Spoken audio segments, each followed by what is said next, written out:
అందరికీ హాయ్ అండి. చాలామంది బీరకాయ తొక్కు పడేస్తుంటారు.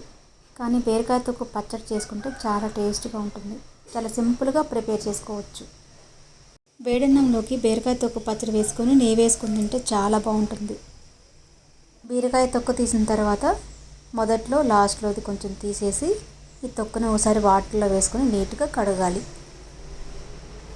ఈ తొక్కుల్ని మనం చిన్న చిన్న ముక్కలుగా చేయాల్సిన అవసరం లేదు.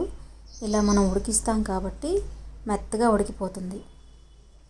స్టవ్ మీద కడాయి పెట్టుకొని కొంచెం వాటర్ వేసుకొని మెత్తగా ఉడికించుకోవాలి. లాస్ట్లో కొంచెం 2 టేబుల్ స్పూన్ల ఆయిల్ వేసుకొని కొంచెం ఫ్రై చేసుకోవాలి. బీరకాయ తొక్కు కొంచెమే ఉంది కాబట్టి ఒక 10 ఎండుమిరపకాయలు తీసుకుంటున్నా. మీరు కావాలంటే ఈ ప్లేస్లో పచ్చిమిర్చి అయినా తీసుకోవచ్చు. 2 టేబుల్ స్పూన్ల ఆయిల్ వేసుకొని మిరపకాయల్ని కొంచెం దూరగా వేయించుకున్న తర్వాత 2 టేబుల్ స్పూన్లు నువ్వులు వేసుకోవాలి. మీ దగ్గర నువ్వులు లేకపోతే పల్లీలైనా వేసుకోవచ్చు, టేస్ట్ బాగుంటుంది.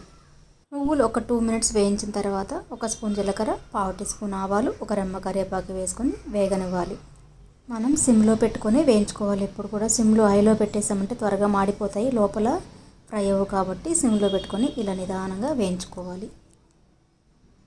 స్టవ్ ఆఫ్ చేసుకొని పూర్తిగా చల్లారిన తర్వాత మిక్సీ పట్టుకోవాలి. ఇప్పుడు ఇందులోకి కొంచెం చింతపండు నానబెట్టుకోవాలి. మిరపకాయలను ఒక మిక్సీ జార్లో వేసుకొని ఇలా ఒక్కలు మొక్కలుగా మిక్సీ పట్టిన తర్వాత బీరకాయ తొక్కు అలాగే మన నానబెట్టుకున్న చింతపండు కూడా వేసుకొని మెత్తగా మిక్సీ పట్టుకోవాలి. ఇప్పుడు ఇందులోకి ఒక ఉల్లిపాయ సన్నగా కట్ చేసుకొని వేసుకొని మిక్సీ పట్టుకోవాలి. వీడియోలో చూపిస్తున్నట్టుగా ఇలా మెత్తగా పేస్ట్ లాగా మిక్సీ పట్టుకోవాలి. ఇప్పుడు దీనికోసం తాళింపు పెట్టుకుందాం. స్టవ్ మీద కడాయి పెట్టుకొని 2 టేబుల్ స్పూన్లు ఆయిల్ వేసుకోవాలి. ఆయిల్ కొంచెం హీట్ ఎక్కిన తర్వాత 1/2 టీ స్పూన్ ఆవాలు, 1/2 టీ స్పూన్ జీలకర్ర, 1 స్పూన్ పచ్చెనపప్పు, 1 రెమ్మ కరివేపాకు వేసుకోవాలి. తాలింపు ఎప్పుడు హై ఫ్లేమ్లో పెట్టుకోకుండా సిమ్లో పెట్టుకొని వేయించుకుంటే నీట్గా ఫ్రై అవుతుంది. ఇప్పుడు ఇందులోకి మనం మిక్సీ పట్టుకున్న పచ్చడిని వేసుకొని ఒక 2 నిమిషాలు ఉడకనివ్వాలి.